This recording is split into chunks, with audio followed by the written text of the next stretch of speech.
Brought to you by Penguin.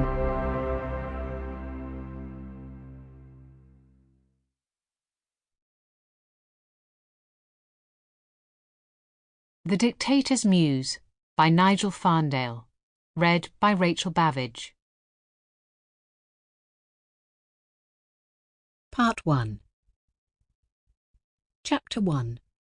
Winter 2005. Somewhere in Bavaria.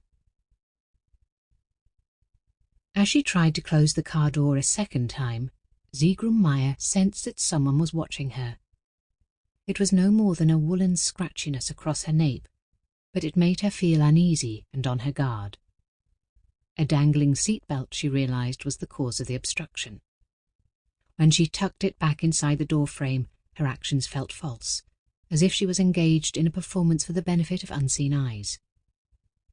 Only now did she look up at the house. Made of wood and glass, it had a heavy, gently sloping roof and wide, well-supported eaves set at right angles to the front. Large sliding glass doors, blotchy with dust and rain, led on to a second-floor balcony.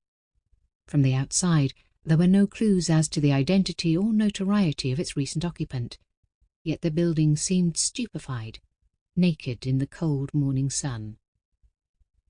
The property, built on the shores of Lake Starnberg, had not changed since Sigrun's last visit, 3 years earlier on her 29th birthday.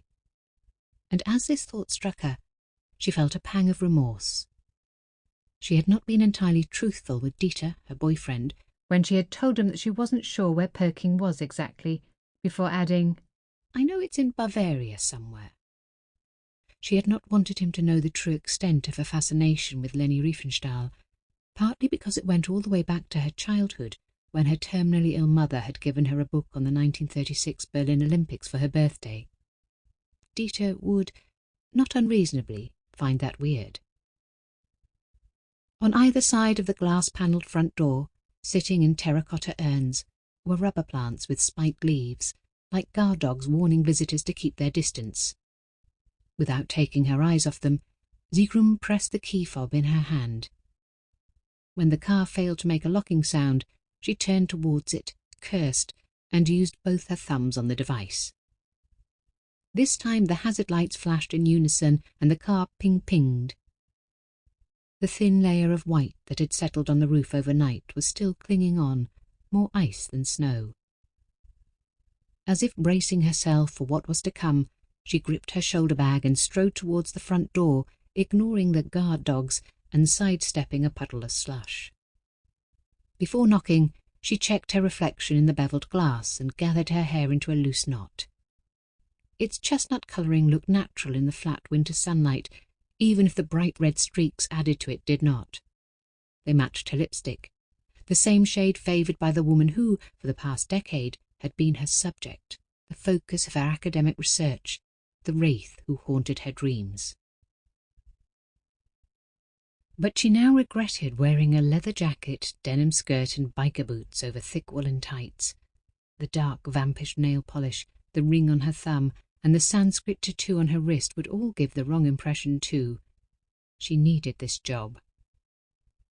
"Is it what you expected?" Sigrun made an involuntary backward movement, a half step, and turned to see a middle-aged man standing 5 yards away in the drive. The formality of his dress, a three-piece suit with a silk handkerchief in the breast pocket, made Sigrun feel even more self-conscious about not looking the part. "I'm sorry," the man said in a nasal voice, his breath pluming in the cold air. "I didn't mean to startle you. I'm Wilhelm Becker. We spoke on the phone. Thank you for coming out all this way." They shook hands. His were doughy and damp. Have you been to Perking before? Sigrun smiled and shook her head at the same time, the one gesture cancelling out the other. "Is it what you expected?" His accent was Bavarian. "Where were you waiting for me in that car?" Sigrun pointed at an olive-green Audi parked across the road. "Yes, I suppose I could have waited inside, but—" But what? Sigrun wondered whether he was afraid of being left in this house on his own. "Is it how you imagined it to be?" Sample complete. Ready to continue?